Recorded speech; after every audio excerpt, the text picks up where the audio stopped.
Hello दोस्तों, आज हम कक्षा 12 के भौतिक विज्ञान का अगला डेरिवेशन लेकर आए हैं, जिससे हमको कल हम गॉस की प्रमेय का निगमन किए थे। आज हम करने जा रहे हैं गॉस की प्रमेय की सहायता से कूलॉम के नियम का निगमन।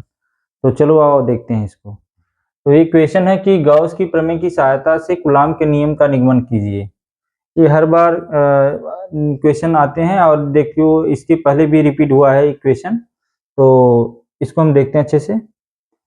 इसमें देखा जाएगा कि एक गॉसियन पृष्ठ है जिसके केंद्र पर क्या है कि प्लस क्यू आवेश है और दूसरे मानक आवेश जो है एक बिंदु P पर है, जो प्लस क्यू आवेश से r दूरी पर स्थित है। इसका अल्पतम क्षेत्रफल जो है वेक्टर dA है और इसी की दिशा में क्या है वेक्टर E है, जो वैद्युत क्षेत्र की तीव्रता होती है।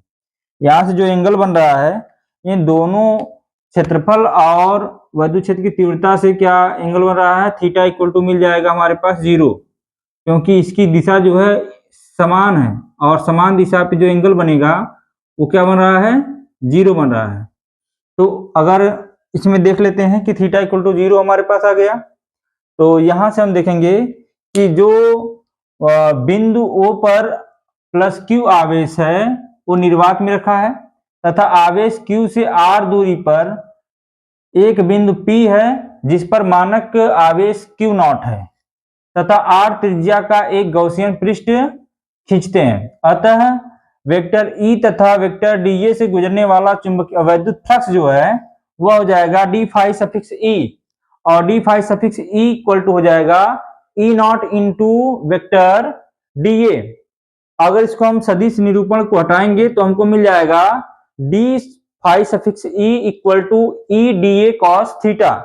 अब ये तो हमको क्या मिला, एक अल्पतम क्षेत्रफल का मिला। अल्पतम का मतलब थोड़े से क्षेत्रफल का हमको चुंबकीय फ्लक्स मिला। अगर हम ये ज्ञात करना चाहें कि पूरे संपूर्ण गॉसियन पृष्ठ का चुंबकीय फ्लक्स वैद्युत फ्लक्स क्या होगा, तो वैद्युत फ्लक्स हमको मिल जाएगा इसमें phi suffix E equal to phi D phi E। ये जो होगा ये हमारा अल्पतम के लिए होगा। अल्पतम को जब हम सारे अल्पतम क्षेत्रफल के वैद्युत फ्लक्स को हम क्या करेंगे, जब जोड़ेंगे तो हमको मिल जाएगा क्या, संपूर्ण गॉसियन पृष्ठ के गुजरने वाला वैद्युत फ्लक्स मिल जाएगा। तो यहां से हम चलो इसको डिराइव करते हैं, देख लेते हैं कि इसमें जो मिल रहा है वो क्या है कि phi E equal to integration D phi E. तो ये डी फाई सफिक्स ई जो है इसको इसकी वैल्यू हम यहां से रखेंगे अगर, तो मिल जाएगा हम हमारे पास क्या मिल जाएगा, phi suffix E equal to integration D phi ये हो जाएगा E D A cos theta. D A cos theta हमको पता है कि थीटा इक्वल टू क्या है, थीटा इक्वल टू है 0। तो थीटा इक्वल टू जब 0 मिल रहा है तो हमें मिल जाएगा phi suffix E equal to integration E D A cos 0। और कॉस 0 का मान क्या होता है, कॉस 0 का मान होता है 1। तो 1 से जब इसमें क्या करेंगे, कॉस 0 के स्थान पे हम लिख देंगे कॉस 0 इक्वल टू क्या मिल जाएगा 1, इसकी वैल्यू होती है। और जब इसको हम क्या करेंगे, इसके मान को यहां पे रखेंगे तो मिल जाएगा हमारे पास क्या, phi suffix E equal to integration E D A और इनटू में क्या हो जाएगा 1 हो जाएगा। यहां से अगर हम देखें तो मिल जाएगा phi suffix E equal to मिलेगा, ये ई कांस्टेंट हो जाएगा, डी के सापेक्ष में इंटीग्रेशन कर देंगे तो ई हो जाएगा बाहर, और इंटीग्रेशन लिख लेंगे तो इंटीग्रेशन डी ए। और किसी भी हम यहाँ पे फार्मूला देख लेते हैं कि कौन सा फार्मूला लगा है, तो फार्मूला ये लगा है कि इंटीग्रेशन देखें कि integration 1 D X equal to होता है x। तो ये वाला फार्मूला हमारे यहाँ पे इस पे लगा है, तो ये हो जाएगा phi suffix e equal to E A, और जहां a इक्वल टू हमारे पास क्या है, a इक्वल टू हमारे पास मिल गया है इसका क्षेत्रफल 4 पाई आर स्क्वायर। तो 4 पाई आर स्क्वायर का यहाँ पे हमने मां रख देंगे। तो जब मां रखेंगे तो मिल जाएगा हमारा क्या, phi suffix E equal to मिल जाएगा E into 4 pi epsilon not 4 pi R square मिल गया। अब क्या करेंगे कि हमें पता है, ये हमारे पास फार्मूला मिल जाएगा, इसको मान लेंगे हम समीकरण नंबर 1। तो समीकरण नंबर 1 में क्या हो जाएगा, अब इसमें देखेंगे कि जो हम बिंदु P पर एक परीक्षण आवेश Q नॉट रखा है, तो परीक्षण आवेश पर लगने वाला जो बल होगा वह हो जाएगा F equal to Q not E। तो नीचे से हम लिखेंगे, इसको मिटा दें,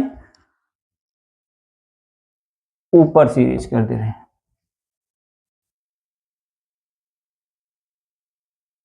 तो ऊपर से इसको हम इरेज कर दें। इसे इधर देख लें कि लिखें, माना कि बिंदु P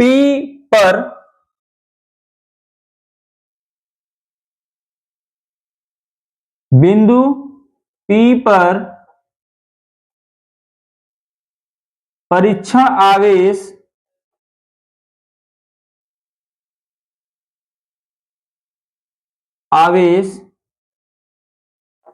Q नॉट, बिंदु P पर परीक्षण आवेश Q नॉट पर लगने वाला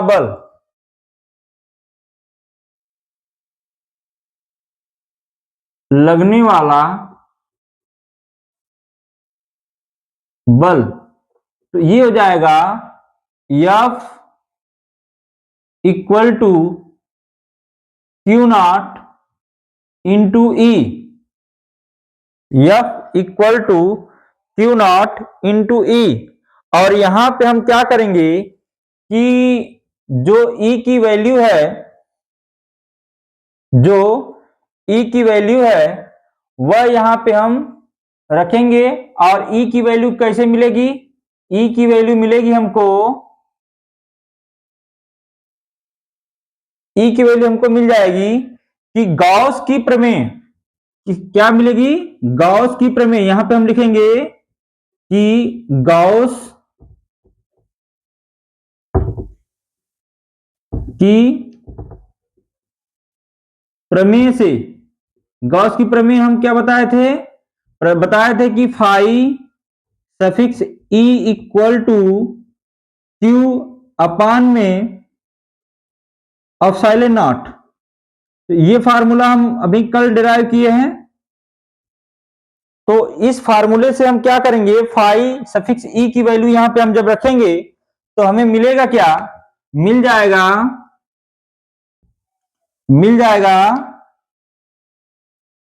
यहां पे फाई सफिक्स ई की वैल्यू जब हम यहां पे रखेंगे तो मिलेगा हमारे पास Q अपान में एप्सिलॉन नॉट इक्वल टू, यहां से देख लें तो ये मिला क्या, E इंटू 4 पाई r²। अब 4 पाई r² जब इधर लाएंगे तो मिल जाएगा क्या, 1 E इक्वल टू मिल जाएगा, E यहीं पर रहने देंगे तो इसको इक्वल करेंगे तो ये इधर आ जाएगा नीचे, तो मिलेगा क्या, 1 अपान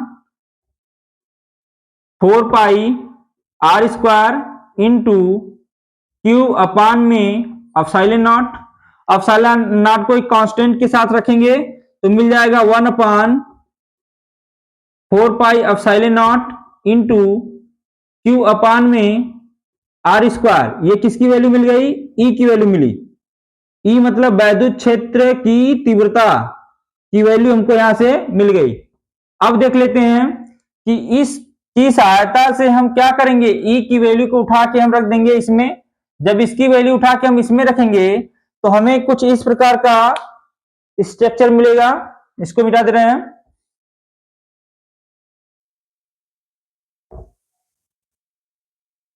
यहां तक हमको मिल गया, किसकी सहायता से निकाले हम इसको, गॉस की प्रमेय की सहायता से। गॉस की प्रमेय की सहायता से जब हम इसको निकालें तो हमको मिला E equal to 1/4πε0 into Q upon R square, और इसी को हम इसमें जब रखेंगे तो यहां पे हमको मिल जाएगा F equal to Q not into, इसकी वैल्यू E की वैल्यू हम यहां से रख लेंगे तो मिलेगा 1/4πε0 इंटू क्यू अपान में आर स्क्वायर। अब यहां से क्या करेंगे, जब इसको हम सॉल्व करेंगे तो मिलेगा हमको, क्या मिलेगा, 1/4πε0 इंटू क्यू नॉट, इसका गुणा इसमें कर लेंगे तो बचेगा क्या, आर स्क्वायर। और इसको यहां से हम देख लेते हैं कि ये तो कांस्टेंट है, ये क्या है, कांस्टेंट है, तो इसको हम क्या करेंगे, ये जो वैल्यू है इसको हम बोलेंगे क्या, कांस्टेंट है। तो यहां से हमको मिल जाएगा क्या, F proportional to Q not upon में आर स्क्वायर, और यही क्या है, कूलाम का नियम है। क्या है, कूलाम का नियम। तो हम यहां पे आराम से क्या किए, गॉस की प्रमेय की सहायता से कूलाम के नियम का निगमन कर दिए, यहां तक कोई दिक्कत नहीं हुई होगी। तो आज के लिए इतना ही।